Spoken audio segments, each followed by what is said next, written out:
अस्सलामुअलैकुम। क्या हाल चाल है? उम्मीद है सब ठीक होंगे। आज की वीडियो बहुत ज़्यादा इम्पोर्टेंट होने वाली है। जैसा कि लास्ट वीडियो में आपने ये जाना कि अगर आपने रोमानिया में रेजिग्नेशन किसी कंपनी से लिया है और आपके पास 90 डेज़ का टाइम होता है नया कंपनी में अपना वर्क परमिट डालने का, यानी कि नया वर्क परमिट अप्लाई करने के लिए आपके पास 90 डेज़ का टाइम होता है। अगर आप वो 90 डेज़ के टाइम में अप्लाई नहीं करते तो आपका फिर दोबारा वर्क परमिट अप्लाई रोमानिया में नहीं हो सकता। तो उसमें आप ये कर सकते हैं कि आप अपने एडमिनिस्ट्रेटर के पास जाएं या अपने एम्प्लॉयर के पास जाएं, उसे रिक्वेस्ट करें कि वो आपके रेजिग्नेशन की डेट को एक्सटेंड कर दे। अगर वो आपके रेजिग्नेशन की डेट को एक्सटेंड कर देता है देन फिर आप अपना एलिजिबल हो जाते हैं वो 90 डेज की ब्रैकेट के अंदर अंदर दोबारा अपना वर्क परमिट अप्लाई करने के लिए। लेकिन आज की वीडियो में हम ये डिस्कस करेंगे कि अगर कोई भी शख्स अपनी कंपनी से रेजिग्नेशन लेता है और किसी दूसरी कंपनी में जाके अपना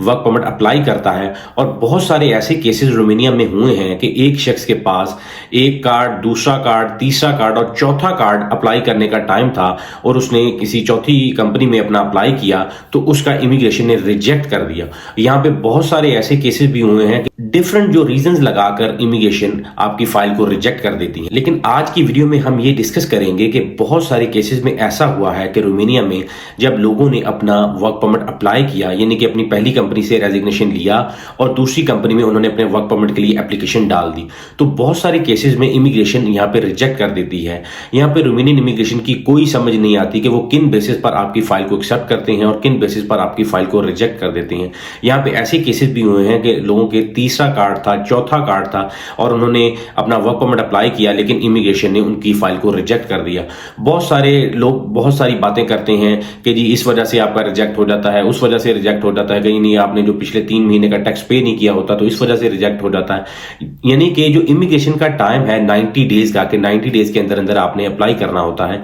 तो वो तो इमिग्रेशन खुद कह रही है कि आपके पास 90 डेज का टाइम है। अगर आपके पास वर्क परमिट नहीं होगा तो आप टैक्स कैसे पे करेंगे? आज की वीडियो में आपको ये बताएंगे कि अगर आपकी फाइल को रिजेक्ट कर देती है तो इमिग्रेशन, तो आपके पास क्या कोई ऑप्शन बच जाती है, आपको क्या करना चाहिए अगर आपकी फाइल को इमिग्रेशन रिजेक्ट कर देती है। सबसे पहली बात यह है कि जब भी आपने अपनी कंपनी से रेजिग्नेशन लिया है, आप ये कोशिश करें कि एज सून एज पॉसिबल आप नई कंपनी में अपना वर्क परमिट डाल दें, क्योंकि जब आपके पास 90 डेज का टाइम होता है तो आप जैसे ही अपनी कंपनी से रेजिग्नेशन लेते हैं फौरन नई कंपनी में आप अपनी वर्क परमिट की एप्लीकेशन को डाल देते हैं। तो अगर अल्लाह ना करे अगर आपकी इमिग्रेशन फाइल को रिजेक्ट कर देती है तो आपके पास टाइम होता है 90 डेज के अंदर अंदर आप दोबारा अप्लाई कर सकते हैं। दोबारा जो भी रीजन लगाकर इमिग्रेशन ने आपकी फाइल को रिजेक्ट किया है उस रीजन को करेक्ट करके आप विद इन 90 डेज उस फाइल को दोबारा सबमिट कर सकते हैं। और यहां पे जो सबसे बड़ा प्रॉब्लम रोमानिया में ये भी है,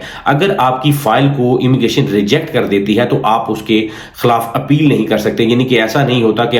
वो आपकी फाइल को रिजेक्ट कर दें तो जिस बेसिस पर वो आपकी फाइल को रिजेक्ट करते हैं आप फौरन वो जाके डॉक्यूमेंट्स उनको प्रोवाइड कर दें तो वो उसी फाइल में आपको कंपनसेट नहीं करते, क्योंकि इमिग्रेशन ये कहती है कि जब आपकी फाइल को रिजेक्ट कर दिया गया है तो अब आपने जब भी फाइल सबमिट करनी है तो वो नए सिरे से कंप्लीट फाइल दोबारा सबमिट होगी। वो जो ऑलरेडी आपकी फाइल सबमिट हुई है, जो रिजेक्ट हो चुकी है, उससे आपका कोई कंसर्न नहीं है। वो सिर्फ आपको जो वर्क परमिट का फी होता है, यानी कि अगर यहाँ पे आप कंपनी चेंज करते हैं तो यहाँ पे 25 यूरो आपका परमिट चेंज की फीस होती है। वो सिर्फ वो नोटिस जो होता है वो आपको इमिग्रेशन वापस करती है। आपकी कंप्लीट फाइल, उसमें आपका ओरिजिनल पुलिस क्लियरेंस सर्टिफिकेट होता है, ओरिजिनल आपके जो रेजिग्नेशन के पेपर्स होते हैं वो भी इमिग्रेशन आपको वापस नहीं करती। वो सिर्फ और सिर्फ आपको जो फी नोटिस होता है 25 यूरो का वो वापस करते हैं। तो पहली सिचुएशन में अगर आपने फौरन अपना अप्लाई किया होता है तो अगर अल्लाह ना करे आपकी फाइल रिजेक्ट हो जाती है तो आपके पास 90 डेज का टाइम होता है, उसके अंदर अंदर आप दोबारा से फाइल सबमिट कर सकते हैं। जो भी इमिग्रेशन की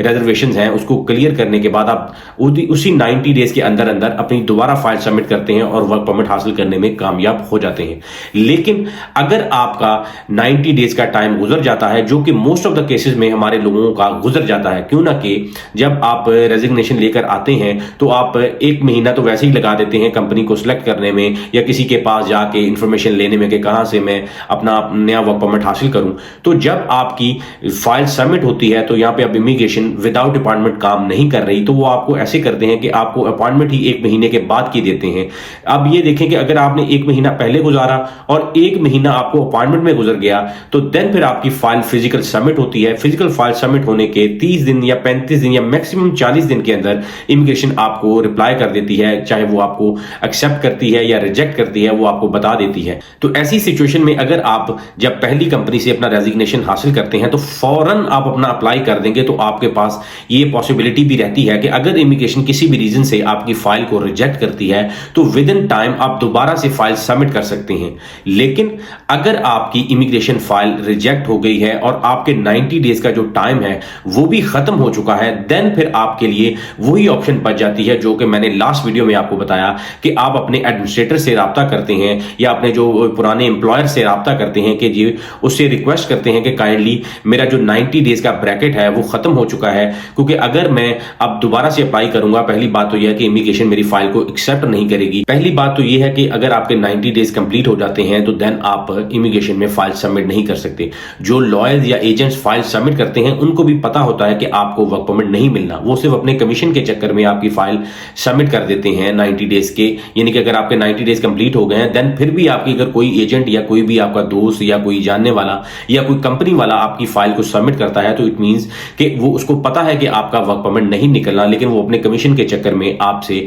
जो भी कुछ चार्जेस आपने लेने होते हैं वो आपको लेकर आपकी फाइल को सबमिट कर देता है। तो अब इस सिचुएशन में कि अगर आपकी फाइल रिजेक्ट हो गई है और आपका जो 90 डेज का टाइम भी खत्म हो चुका है, देन फिर आपके पास वही ऑप्शन बच जाती है कि आपका एम्प्लॉयर आपके जो रेजिग्नेशन की डेट को अगर एक्सटेंड कर देता है, देन फिर जो 90 डेज की ब्रैकेट होती है वो आपके लिए ओपन हो जाती है कि अगर आपको इमिग्रेशन ने रिजेक्ट भी किया है तो आप दोबारा से उसी 90 डेज की ब्रैकेट में दोबारा अप्लाई कर सकते हैं। तो इस वीडियो को बनाने का जो मेन मकसद आपको ये बताना है, ये इंकरेज करना है कि जब भी आप किसी कंपनी से रेजिग्नेशन लेते हैं तो ये कोशिश करें कि आप फौरन ही अपना नई कंपनी में अपनी फाइल को सबमिट करें, क्योंकि अगर आपको 1 से 1.5 वीक के अंदर आपकी फिजिकल फाइल सबमिट हो जाती है और 30 से 35 दिन के अंदर आपका जो इमिग्रेशन डिसीजन दे देती है, तो ये इसमें ये बनता है कि आप 40 से 45 दिन के अंदर अंदर आपकी डिसीजन कंफर्म हो जाता है। अगर आपको वर्क परमिट मिल जाता है देन, अगर नहीं भी मिलता देन भी आपके पास फिर रिमेनिंग जो टाइम होता है उसमें आप दोबारा से फाइल सबमिट कर सकते हैं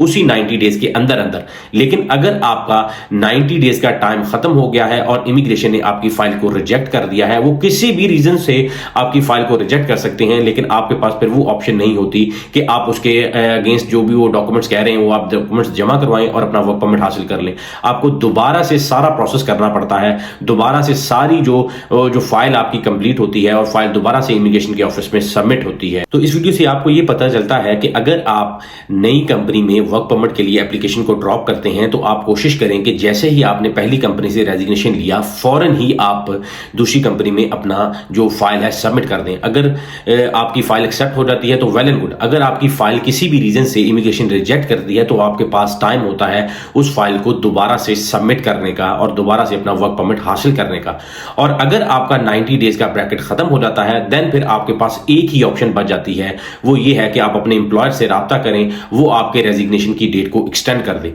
और इसके अलावा अगर ये ऑप्शन आपके पास अवेलेबल नहीं है देन फिर आप अपना इमिग्रेशन के पास जाते हैं और इमिग्रेशन से जाके आप प्रॉपर आउट पास लेते हैं। और यहां पे एक और इंपॉर्टेंट चीज भी आपको समझने के लिए जरूरी है कि जब आपके 90 डेज का ब्रैकेट खत्म होता है और आपको इमिग्रेशन वर्क परमिट जारी नहीं करती तो देन आपने जब भी अपने कंट्री में वापस जाना है तो आप प्रॉपर लेटर लेंगे, पहले इमिग्रेशन के ऑफिस में जाएंगे, प्रॉपर एक लेटर लेंगे, देन फिर आप ट्रेवल करेंगे तो आप पे कोई पेनल्टी नहीं लगेगी। क्यों ना कि अगर 90 डेज का टाइम पास हो जाता है और आप ऐसे ही जाके इमिग्रेशन में नहीं जाते और वहां से अपना आउट पास नहीं लेते और डायरेक्टली एयरपोर्ट पे चले जाते हैं तो एयरपोर्ट पे आपको वो 3 महीने से लेकर 5 साल तक की पेनल्टी लगा सकते हैं। क्योंकि जब आपने अपनी कंपनी पहली छोड़ी और कंपनी छोड़ने से 90 डेज के अंदर अंदर अगर आप नया वर्क परमिट हासिल नहीं करते तो इमिग्रेशन की नॉलेज में आप इलीगल कंसीडर होते हैं, आप रोमानिया में ओवरस्टे कंसीडर होते हैं, चाहे आपके पास वैलिड टीआरसी कार्ड ही क्यों ना हो। तो आपने इस तरह की सिचुएशन में आपने इमिग्रेशन के पास जाना है और उनसे आउट पास लेना है, देन फिर आपने अपनी कंट्री में वापस जाना है। तो फिर आपके पास ये होता है कि जो आपकी कंपनी है वो आपके लिए दोबारा से वर्क परमिट निकलवाएगी और आपको पाकिस्तान में, इंडिया में, बांग्लादेश में या जिस भी कंट्री से आप हैं वहां पे भेजेगी, आप दोबारा प्रोसेस करके अपना वीजा हासिल कर सकेंगे। लेकिन इसमें यह होता है कि जो शख्स रोमानिया में ऑलरेडी 1 साल से 2 साल जॉब कर लेता है, अगर उसको इस तरह की सिचुएशन फेस करना पड़ती है, वो पाकिस्तान वापस जाए, इंडिया वापस जाए या श्रीलंका श्रीलंका या जिस कंट्री से भी है वो वापस जाए, तो वहां पे वापस जाने के बाद उसके वीजा का कोई प्रॉब्लम नहीं होगा। वो 110% अपना वीजा सिक्योर कर लेता है, क्योंकि ऑलरेडी वो लीगल आया था, लीगल उसने काम किया और लीगल ही वो वापस चला गया, अपने आप को इलीगल उसने नहीं किया।